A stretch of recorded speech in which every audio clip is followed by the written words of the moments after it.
Chapter 19, Geto's Interrogation, Part 2. Gojo's inner turmoil was interrupted by Moriyama entering the observation room. He was tall, slim, with slicked back hair, black hair like Geto's. Moriyama wore his usual outfit of fitted black pants and black button-down shirt. The long sleeves were slightly wrinkled from his habit of rolling them up and down throughout the day. His black outfit made his gray eyes look steelier. He carried a manila folder and pen in one hand. Moriyama and Yaga exchanged bows. "We're still keeping it short, correct?" Yaga asked Moriyama, who confirmed with a nod. The two teachers turned to the two students in the room. "This is Moriyama Sensei from the Kyoto branch. He's assigned here for the next few days for behavioral analysis. He'll be handling the interrogation process, with our full cooperation," Yaga said, eyeing Gojo. "Moriyama-sensei, this is Ieri Shoko and Gojo Satoru. They are SatoSugu's partners." The students bowed to the teacher. Moriyama stared at Gojo a little too long before he left the room to see Geto. Behind the observation glass, Shoko and Yaga sat near each other in the first row of plastic chairs. Gojo stood, out of sight from Geto, in case Geto ever looked up, but Gojo wanted to be as close as possible. He wondered if Geto could sense him, but it didn't appear he did. Moriyama sauntered into the ward and had to walk past Geto's bed to grab a chair and pull a small table closer to them. He sat several feet away from Geto and made a show of opening the manila folder he carried. Geto Suguru, Cursed Spirit Manipulation. Former Special Grade, Moriyama read from the file in his deep, thick voice. He flipped a few pages of Geto's file dramatically. "Wow, you've got quite the record. The Amanai mission, the Haibara village incident, and now this." Moriyama looked at Geto over the pages. This student really was unresponsive.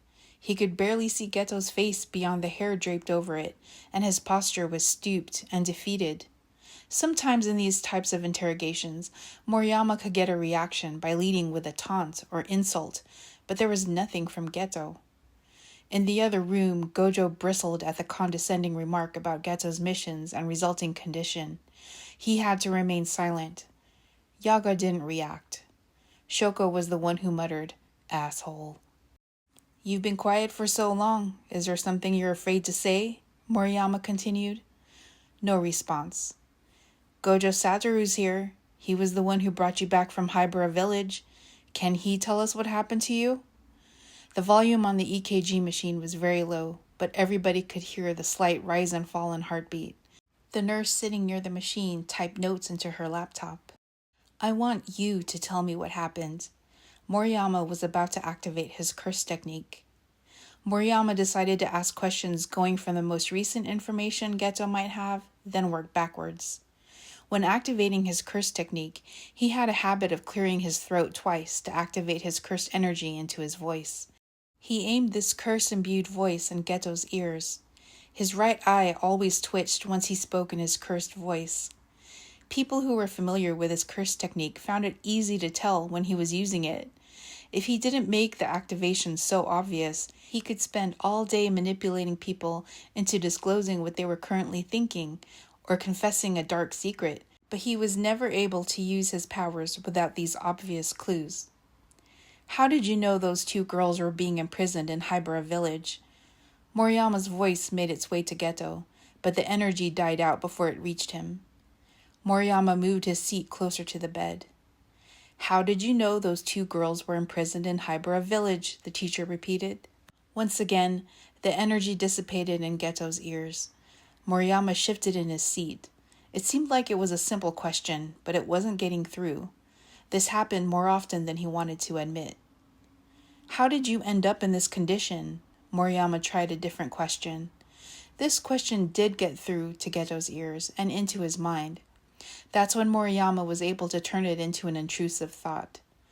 "How did you end up in this condition?" Now the question would start to echo around Geto's head. "How did you end up in this condition?" 3 of the same question was a nice rotation, but 4 would be stronger. "How did you end up in this condition?" Geto's heart rate accelerated again. Geto violently slammed the back of his head on the reclined bed. He wanted to bring his hands to his head, but he was trapped by the wrist restraints. Except for Moriyama, everyone in both rooms seemed to freeze. They all knew Geto was about to say the first words he'd uttered in months. "How did you end up in this condition?" Geto didn't want to answer. He couldn't move his arms or kick his legs. He clenched his fists and slammed the back of his head against the bed again. The questions were echoing in his brain, and he couldn't resist any longer. "Isn't this enough?" Gojo turned to Yaga. Gojo was worried Geto was going to hurt himself. No one said or did anything. "How did you end up in this condition?" Geto's voice was hoarse and phlegmy. He still managed to answer. "I was cursed," he said. Because he answered, the invasive questions finally stopped swirling in his head. "He said he was cursed." Moriyama looked at Yaga through the observation room glass. Yaga nodded and continued to take notes. Gojo felt like he had been punched in the gut. Moriyama was confused. Who cursed Geto? A villager? Unlikely. Was there anything or anyone else there with Gojo and Geto that wasn't reported? "Does Gojo Satoru know who cursed you?" was Moriyama's next question. The question easily invaded Geto's weakened mind. Moriyama only needed to repeat the question a couple more times. However, all Geto's brain was focused on was Gojo's name, and he responded accordingly. "He left me." Geto started to cry. Moriyama was even more confused. Who was Geto talking about? Was he talking about Gojo? That didn't make sense. Gojo was the one who brought him back to the school. "He left me. He left me." Geto was sobbing hard, and he couldn't wipe his eyes or blow his nose. His heart was racing. Gojo was trying not to tear up, but he was also angry. "That's enough. You're going to break him." Gojo knew everyone in the other room heard him. Yaga stood up and motioned for Gojo to stay put. Yaga went into the next room to speak with Moriyama. "Who is Geto talking about?" Shoko spoke quietly and stood up to be near Gojo. Yaga and Moriyama spoke animatedly in the corner of the room, out of the way of the nurse who was trying to soothe Geto and wipe his face with a soft cloth. Geto was crying so hard he was having trouble breathing and started to feel lightheaded, but he couldn't stop. The words, "he left me," were connected to a feeling of loneliness so painful it opened a hole in his heart. Gojo couldn't take Geto's sobbing, and he rushed to his side without thinking.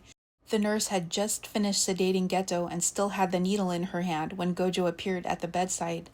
"What is that?" Gojo demanded. He didn't wait for an answer and flung the bedsheets covering Geto aside. They did have him in restraints. This elevated his anger level even more. He freed Geto and was expecting Geto to start pummeling him with fists or begin kicking at him. But Geto was in such a poor state, it seemed he didn't realize Gojo was right there with him. "This is completely inappropriate," Moriyama spoke up. Gojo ignored him and asked the nurse which room Geto was assigned to. The nurse was flustered and not knowing what to do, blurted out the room number and watched in confusion as Gojo scooped Geto up and carried him away. Yaga tried to distract Moriyama, knowing if Gojo was set on doing something, he couldn't be stopped. He also didn't want to appear as if he had no control over his students, even if it was true. Shoko appeared in the doorway. "I'm a physician," she told the nurse. "I'll accompany them."